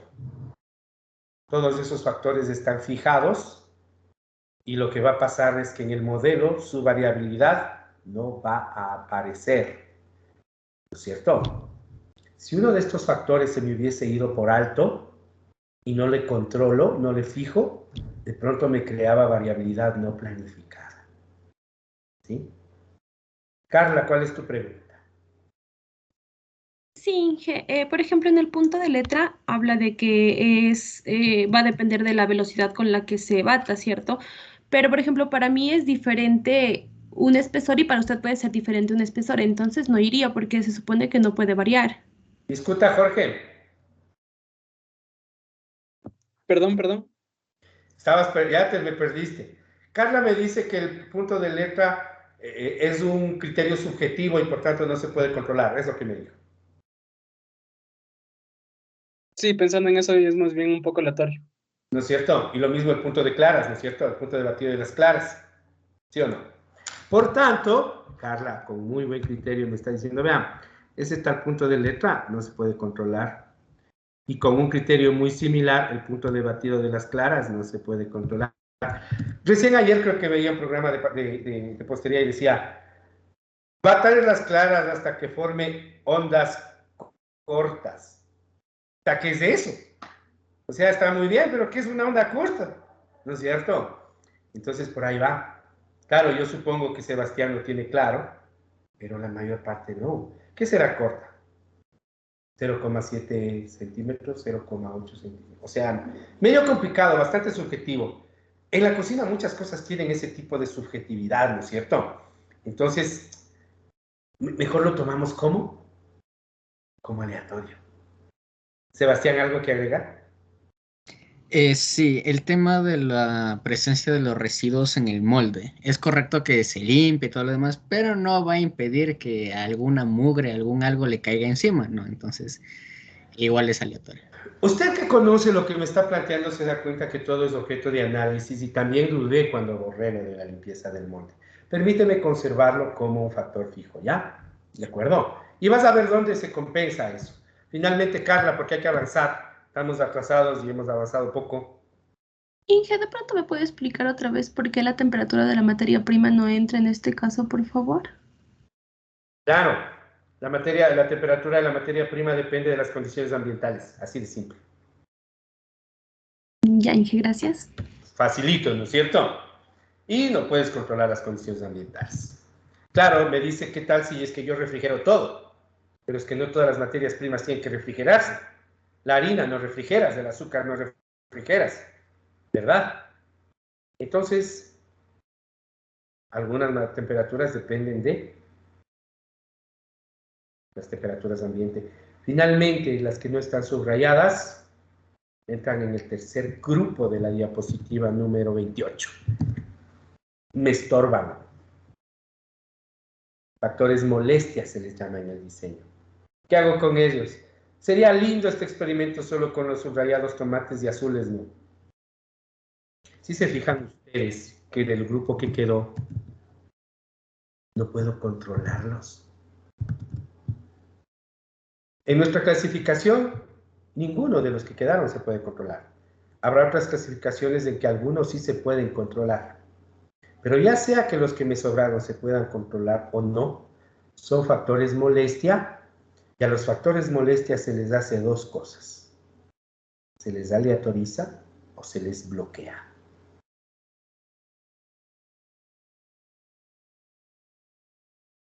¿De acuerdo? Es bonito esto del diseño de experimentos de guaguas. Cuando uno ya le va cogiendo. La sonrisa más o menos nomás. ¿No es cierto? Ok, entonces fíjense ustedes. Cuando ya tengo clasificado, acabo de encontrar, mis queridos jóvenes, acabo de encontrar el camino inicial de mi diseño. Sé que voy a estudiar 4 factores. ¿Sí? Sé cuáles voy a fijar, sé cuáles voy a bloquear o aleatorizar. Aquí tengo una entrada que dice que es un bloque, que es el ruido. Esa explicación les voy a dar en la siguiente fase más adelante. Ahorita les voy a dejar unos cabos sueltos de ley, porque quiero explicarlos mejor más adelante. Pero recuerden, una vez que ustedes clasifican los factores, una vez que ustedes identifican los factores, los clasifican en 3. Los que van a estudiar, los que van a fijar y las molestias. Después, al último, les voy a decir qué mismo hacemos con las molestias. Ahorita ustedes saben por nombre que las van a bloquear o los van a aleatorizar. ¿A qué se refiere eso? Les explico luego. ¿De acuerdo? Así que, por favor, no me salgan con la pregunta de ¿qué es bloquear? Después les explico. ¿De acuerdo? Ahorita no es necesario que quede claro. Entonces, fíjense ustedes una cosa. Cuando ustedes ya llegaron acá, ya llegaron con los 4, 3, 2, 10, 15 factores que van a estudiar así felices y con los que van a fijar. Y ahí sí viene, es más o menos como cuando ustedes se van a comprar ropa. Entran al centro comercial contentos a ver qué se van a poner para una fiesta. El siguiente paso precisamente es elegir la ropa para los factores. Eso quiere decir elegir la matriz adecuada. ¿Sí? Una cosa es saber qué factores voy a estudiar y otra cosa es saber con qué matriz experimental los voy a estudiar. Nosotros en la clase pasada hablamos de un concepto que era la matriz factorial. Bueno, no nos dimos cuenta, pero hablamos de la matriz factorial, ¿sí? Cuando nosotros hablamos de qué matriz vamos a ponerle a los factores, queremos decir todo esto. Tenemos que escoger el número de niveles de los factores, el valor de esos niveles y definir si el experimento va a ser factorial o fraccional. Conceptos nuevos de la nada, ¿no? Repito una vez más. Si ustedes están siguiendo las diapositivas y están en la diapositiva número 31, ¿sí? Es en este paso donde yo elijo el tamaño de la matriz, ¿sí? El tamaño de la matriz está definido por el número de factores a estudiar, el número de niveles de esos factores, si el diseño es factorial completo o fraccional, y cuántas réplicas tiene el modelo. Uy, todo eso. En este punto escogen ustedes, ¿sí? ¿De acuerdo? Y una vez más, les estoy diciendo qué hacer. Todavía no les estoy diciendo cómo. ¿De acuerdo? Por eso primero el método y después el exactamente cómo. ¿De acuerdo? Entonces, en este punto ustedes eligen el modelito de carro que quieren manejar, en otras palabras. Si el ejemplo con ropa no quedó, pues aquí eligen el modelo de carro que van a usar en su experimento, ¿sí? Aquí están viendo si se van en un camión, si cogen un auto pequeño, un sedán, o están cogiendo un 4x4 feroz. Aquí eligen eso ustedes, ¿de acuerdo? Aquí hay una cosa que dice la diapositiva que es importantísimo. Primero, pensemos de esto, mis queridos jóvenes. Escúchenme con atención. En el mismo ejemplo que ustedes tienen en la pizarra, voy a estudiar 4 factores. ¿Qué les parece? Recuerden, es hacer pasteles. Voy a estudiar 4 factores. Pensemos y digo, perfecto, a los 4 factores les voy a estudiar. A todos los factores a 5 niveles cada factor. ¿Cuántos puntos experimentales me salen?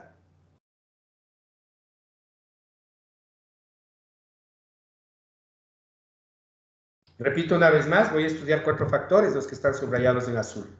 Y decido tomar 5 niveles de cada factor. ¿Sí? O sea, voy a usar 5 tipos de horno. Sé que no tiene 5, Sebastián, déjame hacer el ejemplo nomás. 5 tamaños de molde, chiquitito, chiquito, mediano, grande, grandote. ¿No es cierto? Voy a estudiar 5 niveles de llenado del molde. Medio bajo, bajo, medio, medio alto, alto. ¿Sí se fijan? Y finalmente 5 tiempos de amasado. 5, 6, 7, 8, 9, 10 minutos.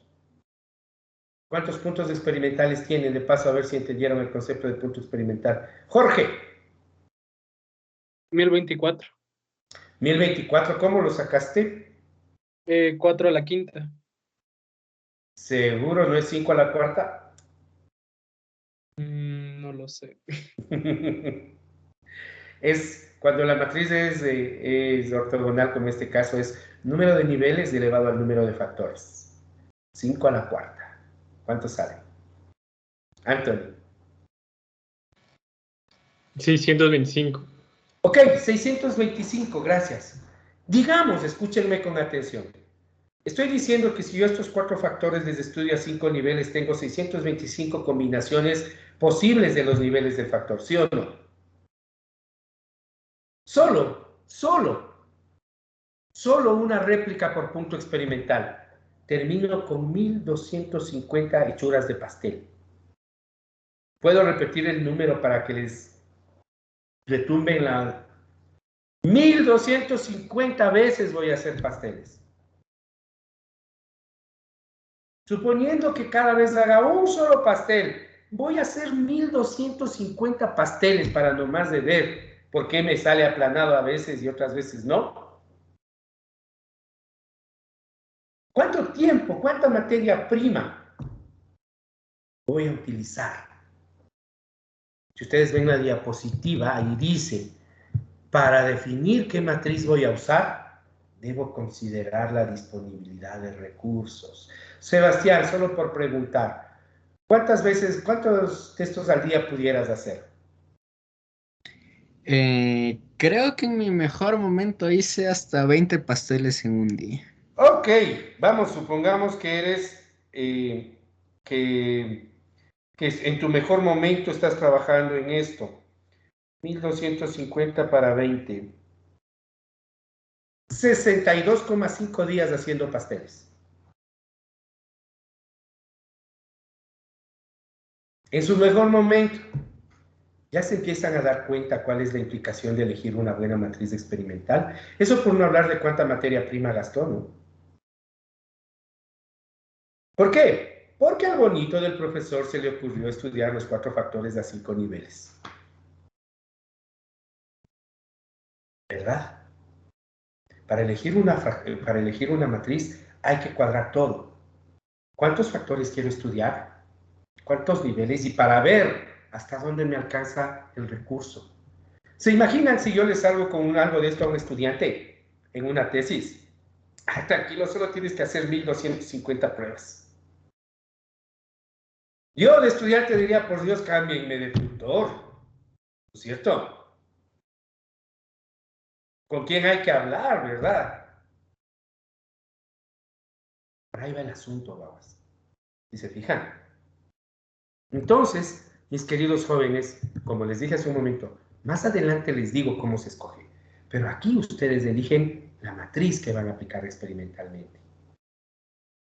En otras palabras, pasado este punto, ustedes ya saben qué factores van a estudiar, a qué niveles, qué valor tienen esos niveles y no cuántas réplicas, qué valor tienen esos niveles. ¿Sí? Recuerden todos los conceptos que vimos en la primera clase. Factores de estudio, niveles del factor, puntos experimentales, réplicas. ¿Cierto? Cuando hablamos de niveles del factor podemos tener, y para el diseño de experimentos da lo mismo, hay 2 tipos de niveles, ¿no? Cuantitativos o cualitativos. Lo bonito de las herramientas estadísticas que son para estos es que a la estadística no le importa si son cuantitativos o cualitativos. A la estadística le da igual si ustedes dicen, voy a probar a 2 temperaturas diferentes, cuantitativos, ¿no es cierto? A la estadística le da lo mismo decir, voy a probar a 2 temperaturas diferentes que decir, voy a trabajar en 2 hornos distintos, cualitativos, ¿no es cierto? A la estadística no le importa. Por eso ustedes ven que siempre es bueno tener claro qué es un factor cualitativo y un cuantitativo. Eso está en la diapositiva 32.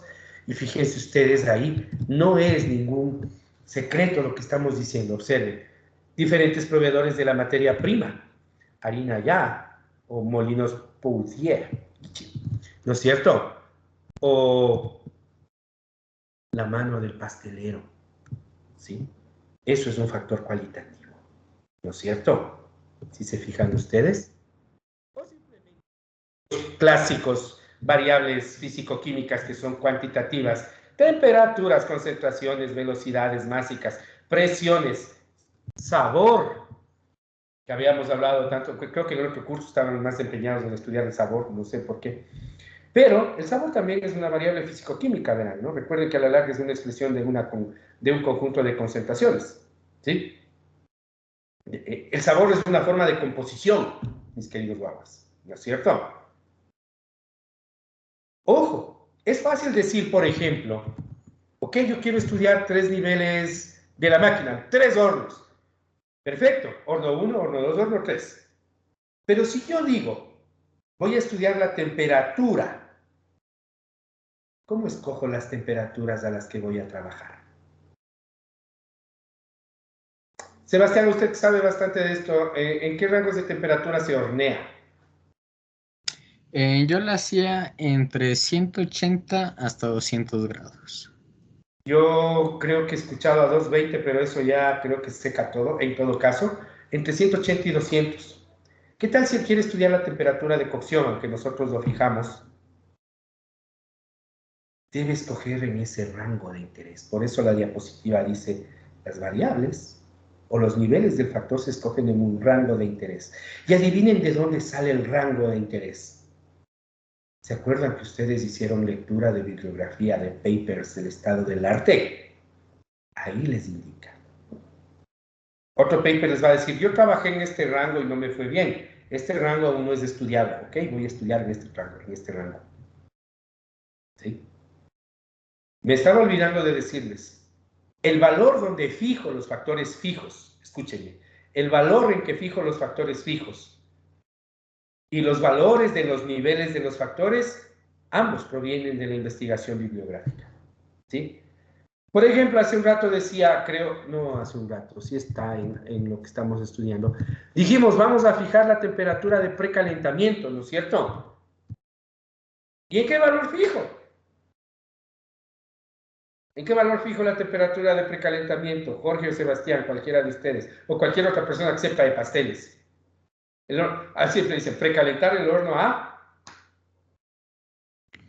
En mi caso, cuando iba a cocinar a 180, lo precalentaba a 200. ¿Ya? ¿No es cierto? Entonces, fíjense ustedes que eso también viene de conocimiento previo. Si se fijan, entonces, avancemos un poco más. Cuando ustedes ya tienen, escúchenme, cuando ustedes ya definieron el número de factores, el número de niveles, el valor de los niveles, ahí aleatorizan o bloquean. Los factores otros, los que me quedaron sin subrayar, deben aleatorizarse o bloquearse.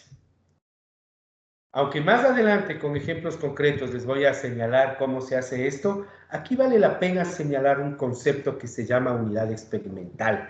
Si ustedes observan nuestros ejemplos, el ejemplo que está en pizarra, harina, azúcar, huevos, mantequilla, saborizantes, masa. Son los constituyentes del pastel. Con ellos voy a hacer el pastel y en ellos voy a medir la densidad del pastel una vez transformado en pastel, obviamente. ¿No es cierto?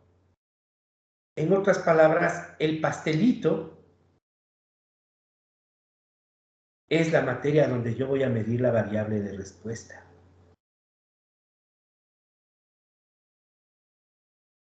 ¿Y de dónde viene ese? De la materia prima. Hace un rato José David nos decía, pero si yo compro harina ya es harina ya. Y yo le dije, no. Hace un rato Anthony me decía que él compra el azúcar en 3 tiendas diferentes. Y las tiendas tienen diferentes proveedores dependiendo de quién es de más barato, ¿no? ¿Cómo hago yo que no me afecte la variabilidad de la materia prima? Ahí dice, ¿no? Yo debo bloquear o aleatorizar esa materia prima. Y la materia prima que se aleatoriza o se bloquea, o en general, los factores que se bloquean o se aleatorizan, usualmente son materiales. Por eso se les llama unidad experimental. ¿Sí? Fíjense ustedes lo que dice ahí, es el material donde se evalúa la respuesta. Muestras de agua, de suelo, lotes de material, personas, máquinas. Personas, cuando estamos hablando de estudios médicos, por ejemplo, ¿sí? ¿De acuerdo? Entonces, estos nosotros tenemos que tomar y aleatorizarlo o bloquearlo. Ojo, aún no les digo cómo con ejemplos más adelante, ¿sí? Entonces, fíjense ustedes este paso, lo importante que es. Definir la matriz experimental implica elegir número de factores a estudiar, niveles de los factores a estudiar, valor de esos niveles, si voy a usar un experimento factorial completo o fracción factorial, de eso aún no hablo, y cómo bloquear y aleatorizar. Aquí se hace eso. Y perdonen que insista tanto en señalarles una vez más, aún no les digo cómo. ¿De acuerdo? Preguntas, por favor. Una vez que está esto, ¿sí? Bueno, aquí está lo que es un experimento factorial. Eso les voy a explicar más adelante, no vale la pena repetirlo. Una vez que está esto, vamos a 3, 4. A ver, Antonio, antes de seguir, cuéntamelo todo. Jim, ¿hay alguna forma en la que se pueda medir, por ejemplo, la distancia entre cuánto debe estar separados los niveles de una variable cuantitativa? Como, no sé, como el efecto no estandarizado. Sí, señor.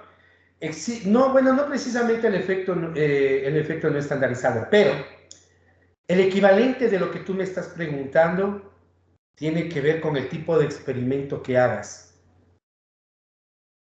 Hay 2 tipos de experimento en términos generales. Los experimentos de clasificación y los experimentos de determinación. De eso voy a hablar más adelante. Pero dependiendo del tipo de experimento que tú hagas, se elige la ubicación de los puntos. De eso voy a hablar más adelantito, ¿ya? ¿Sí? ¿De acuerdo? Avancemos entonces, mis queridos jóvenes. Ok. Sebastián, perdona que recurra a ti, pero tu ejemplo fue el que salió. Descríbame un procedimiento para hacer pasteles. A ver, yo he comenzado, o sea, como los pasos para ir haciendo. Procedimiento, digo. Listo. ¿Quién fue tu profesor de básicos? No sigo básicos. ¿Aún no pasas básicos? No, todavía no. Asomará por mi curso para enseñarle qué es un procedimiento, ¿ya? Listo. Ahí estaré, nos veremos. Listo. Cuente, ¿cómo haces un pastel? Describe con detalle. Ya. En un bol, separar las claras de las yemas de los huevos. En el bol donde están las yemas, colocar la cantidad de azúcar de la receta y la mantequilla. Colocar eso en la batidora y cremar hasta tener la textura que Jorge había mencionado, así toda terciopelada y cambiada de color. De ahí, en otro bol, preparar la parte seca del pastel, añadir la harina, supongamos que fuera chocolate o los leudantes, todo lo que sea seco. ¿Ya? De ahí, en el bol donde estaba mezclando la mantequilla con el azúcar y eso, ahí se añade la leche o el jugo en caso de que sea un pastel de frutas. ¿Ya? Sebastián, en función del orden, en función del tiempo, dele un largo puntos suspensivos y llegue a las actividades finales. Ya, y las actividades finales es tener la mezcla, en mantequillar el molde, enharinar, o sea, ya precalentar el horno y, bueno, colocarlo a cocinar. Una vez que esté cocido, apagar el horno, esperar hasta que la temperatura disminuya, sacarlo y tenerlo en un lugar seco y fresco. Ok.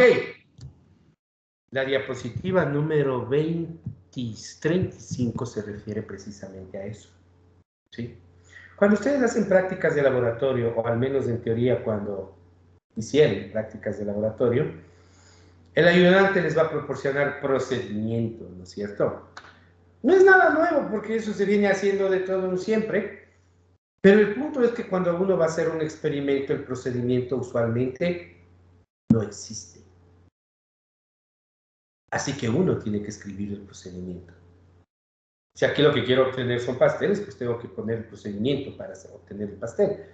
Sebastián me decía en una parte, y bato las claras, y como dijo el Jorge, ¿no es cierto? La clave aquí está en entender una cosa. Nada debe quedar al azar. El como dijo el Jorge debe quedar clarísimo. ¿Sí? Todo mismo. Recuerden, hagan el paralelismo con las prácticas de laboratorio. Procedimiento. Pesar en la balanza, dice cómo, tomar, dice cuánto, colocar la solución, dice cómo titulada, bla, bla, bla, bla, bla, bla, bla, bla, bla, bla, bla, filtrar, separar los cristales, secar, pesar. Aquí lo mismo, pero para hacer pasteles. ¿No es cierto? El procedimiento tiene que ser adaptado a lo que Sebastián está haciendo en su cocina. El procedimiento de su experimento no le va a servir al Jorge en su laboratorio gastronómico. No le darle al Jorge de paso. ¿No es cierto? ¿Sí? Y otra cosa importante que quiero que se entienda en este punto del camino, y no es la pregunta a Sebastián, es a cualquiera de ustedes. La variable de respuesta es la densidad. La variable de respuesta debe medirse al final de todos los experimentos, porque es en la que voy a medir mis resultados. ¿Cómo mido la densidad del pastel? ¿Quién me dice?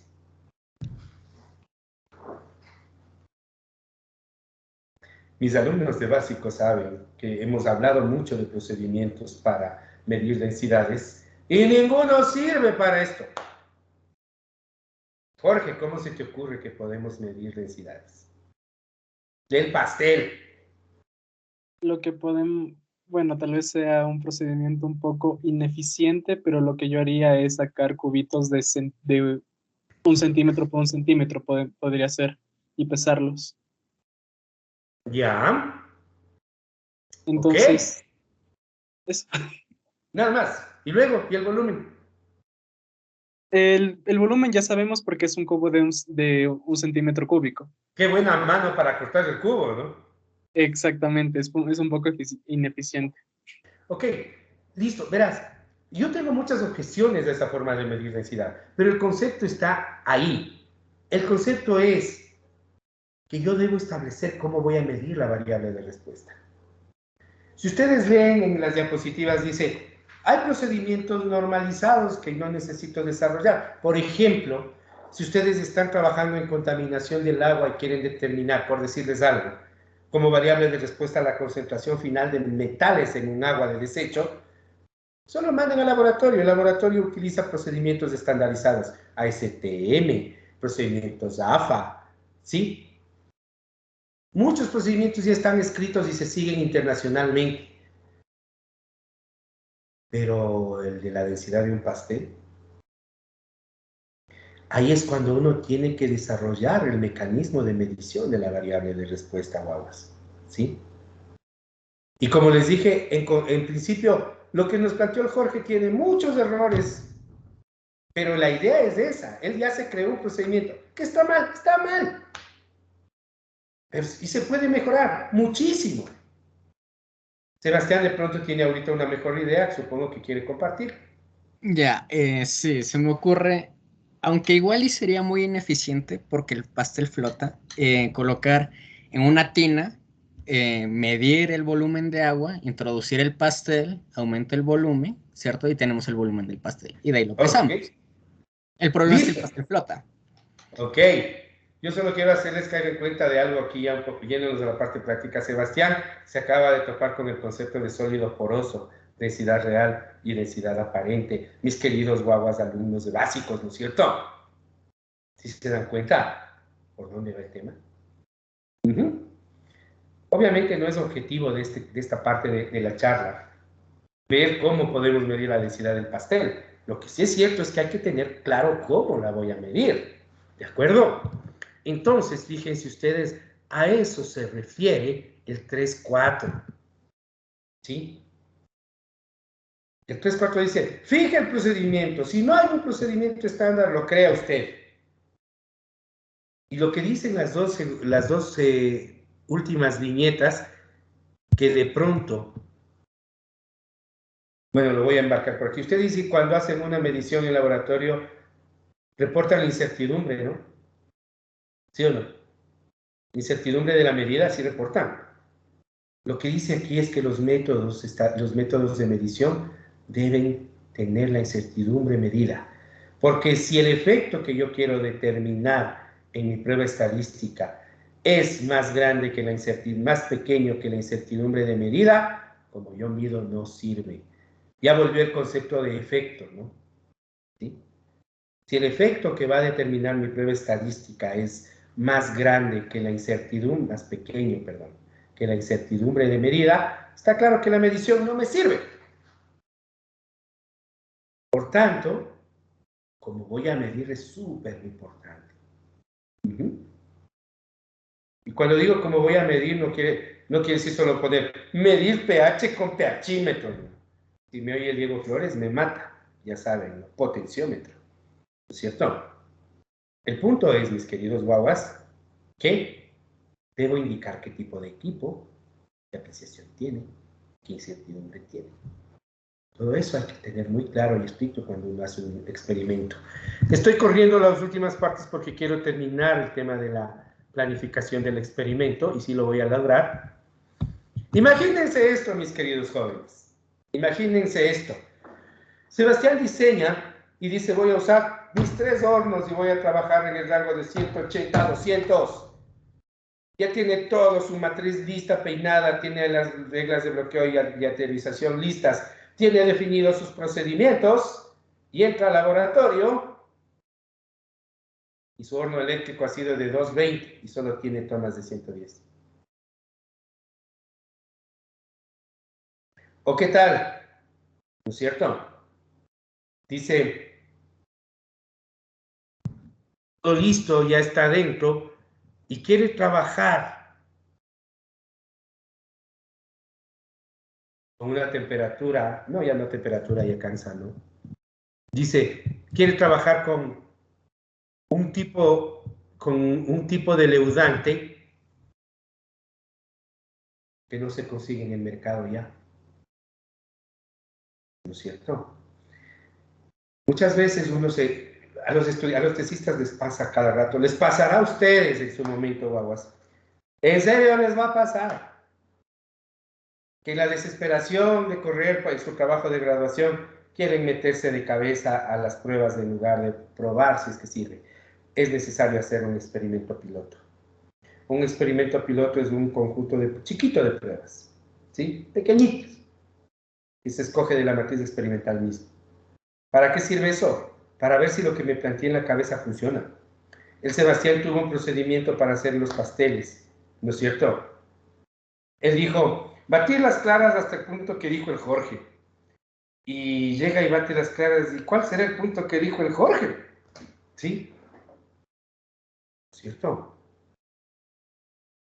O lo que les dije, tengo un motor, tengo un horno eléctrico de 220 y no tengo tomas de 220. Y por último, aunque no se presenten esos problemas, para la estadística es muy útil tener una muestra previa.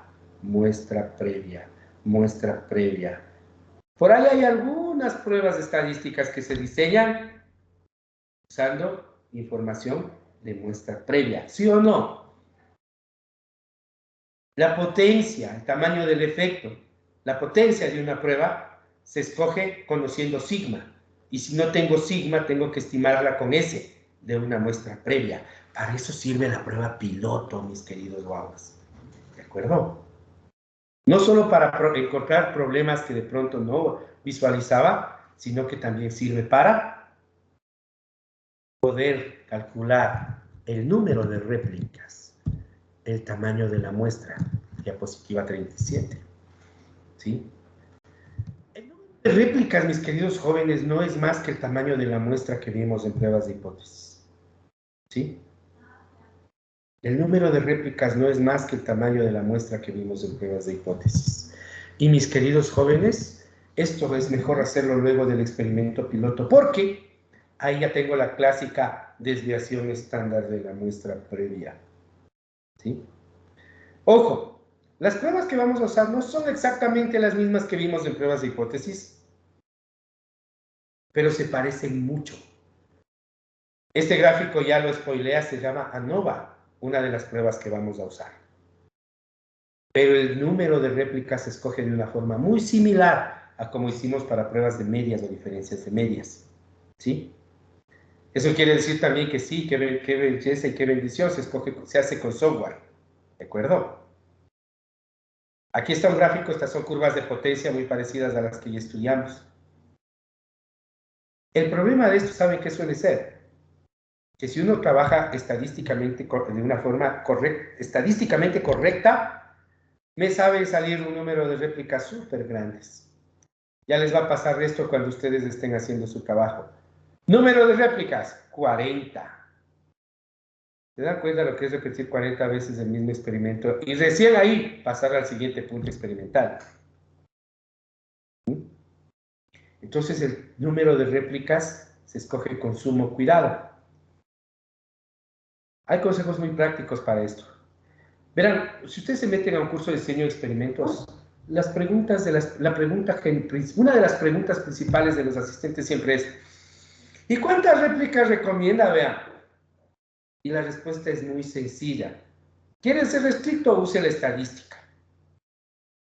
¿Quiere ser práctico? Entre 3 y 8 réplicas por punto.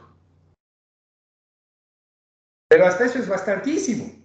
8 por punto es bastantísimo. Así que la recomendación que me daba un profesor hace tiempo es, vea, por lo menos haga un treat. ¿Sí? Obviamente la que sufre ahí es la potencia de la prueba, pero llévense esto. Esto se puede calcular, lo vamos a hacer. ¿Sí? Pero casi siempre sale un dato, un número muy grande. Por tanto, lo que necesitamos es una recomendación empírica, pero práctica, entre 3 y 8. Si yo tengo plata, en mis experimentos hago 3, descuento. ¿Sí? Si tengo plata en tiempo, ¿no? A eso me refiero. Y luego viene, métase al laboratorio, 3.6. Acá ya tiene la matriz completa. ¿No es cierto? Métase al laboratorio si va a hacer en el laboratorio. Métase a la cocina si va a hacer el experimento de cocina. Vaya al campo, métase al campo petrolero, al pantano si va a hacer experimentos de sitio. Párese el 10 de agosto y Colón si va a levantar la información social vía encuestas. ¿No es cierto? Y ahí empezamos recién a recolectar la información. Fíjense ustedes. Y claro, por la hora, vamos a tener que dejar la clase ahí. Espero que les haya sido interesante. Caterina Alexandra. Sí, estoy en el paralelo. Que paralelo 1 son, ¿sí, no? Entonces, Caterina, ven a venir. Dayana Maris. Presente, Inge. Jorge David. Presente. Alejandro Sebastián también. Matius Iván. Presente, Inge. Ricardo Emilio. Presente, Jem. Amanda Michelle. Presente, Inge. Sebastián Eduardo. Presente. Jocelyn Carolina. Presente, Inge. Nidia Eliana y Anuay Analia. Presente. Emily Nayeli. Presente. Carla Nayeli. Presente, Inge. Víctor Andrés también ya se fue. Yulisa Elizabeth. Muy atenta a la clase hoy. Pamela Belén. Presente. Randy Ariel. Por aquí está. Presente. Marco Charles. No le vi. Marjorie Carolina, no lo he visto nunca. Lisbeth Nicole, si estás por ahí. Si Presente, profe.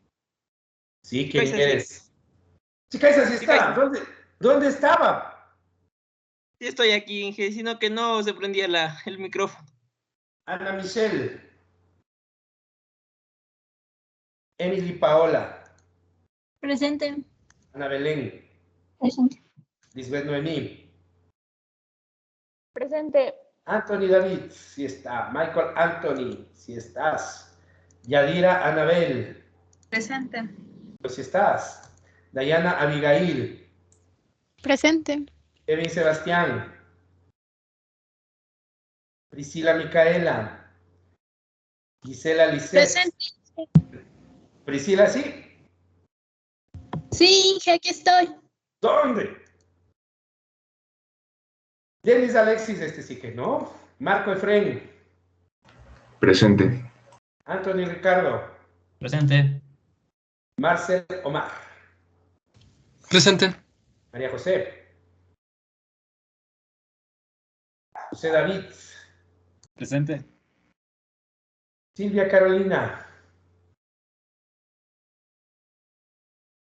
Marlon Jefferson. Jocelyn Vanessa. Presente. Marcos Josué. Steve Paul. Karina Janet. Presente. Brian Alexander. Vanessa Montserrat. Presente. Carol Catherine. Presente, Inge. Clarence David. Stephanie Carolina. Jefferson Hernán. Presente, Inge. William Steven. Presente. Henry Alexis. Martín no hay y Doménica Estefanía. Presente, Jem. ¿Alguien que falte? Miren ustedes como relojito, 16 horas en punto. Vanessa tenía una pregunta. Los que quieran salir pueden hacerlo. Vanessa, ¿tienes la pregunta o ya no? Sí, tenía una pregunta con respecto a lo que nos había dicho, que si no está estandarizado el método cuantificable de la variable de respuesta, tendríamos que hacer nosotros como que uno ideándole el método. Y quería saber si había alguna manera de comprobar la eficiencia. Claro, de hecho, si tú ves, mi estimada Vanessa, en la lámina dice, las mediciones deben estar bajo control estadístico de procesos y dice, recomendable tener validados los procedimientos. Tu pregunta es excelente. Cuando uno desarrolla un método de medición, un método de ensayo, la validación es la manera de comprobar o de demostrar, ¿sí?, que los resultados son confiables, ¿sí? La validación de un método es un conjunto de procedimientos estadísticos. Obviamente no nos vamos a meter porque validar un método es toda una novela, pero tiene que ver con determinar varias cosas que se le pide a un procedimiento de medición, entre ellas la incertidumbre de medida. No la única, pero entre ellas.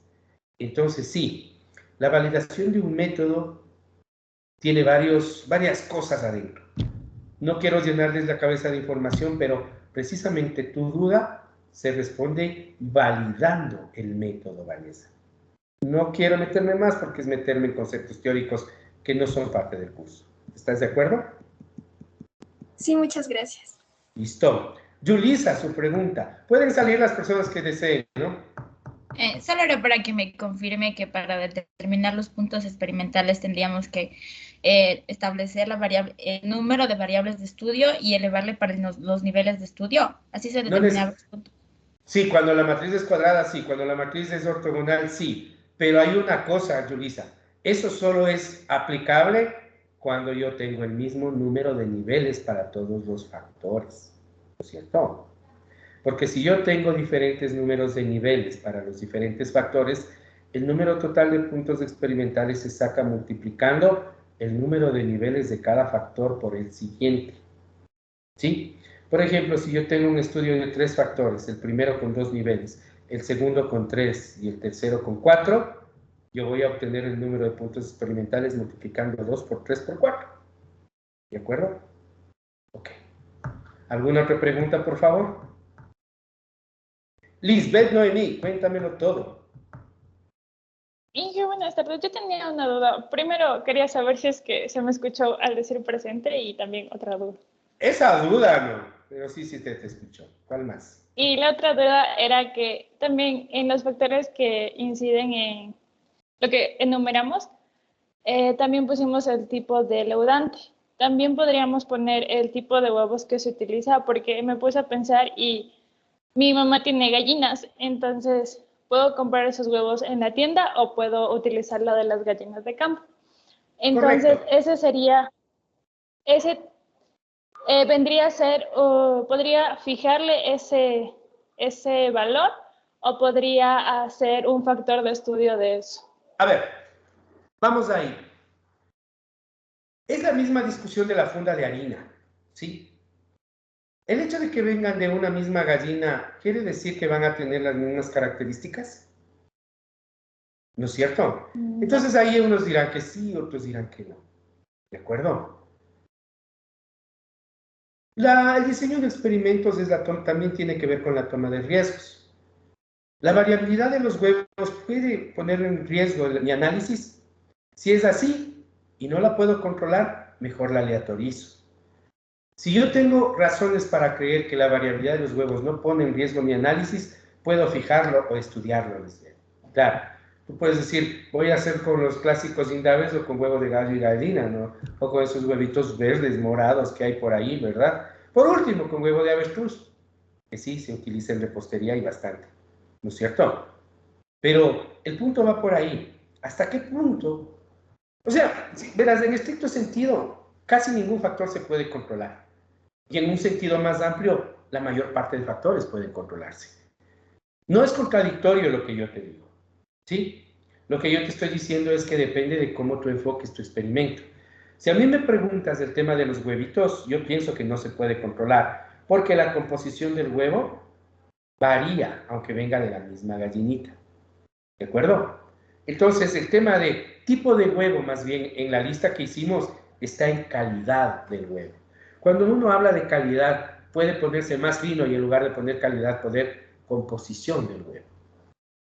Y la composición definitivamente no es algo que puedas controlar, por más que lo ponga la misma gallina, ¿sí o no? Sí. ¿Te convencí? Sí, ahora sí, Inge. Muchas gracias. De nada. ¿Algo más, por favor? Está muy hablada esta clase, la próxima es igual, pero la próxima ya terminamos la parte hablada de esto, ¿no? Sugerencia, empiecen a avanzar. Ustedes a estas alturas ya pudieran avanzar en grupo hasta la identificación y clasificación de los factores, ¿cierto? Gracias, Inge. Buenas noches, buena tarde todavía, que les vaya bien. Hasta luego. Hasta luego. Buenas tardes.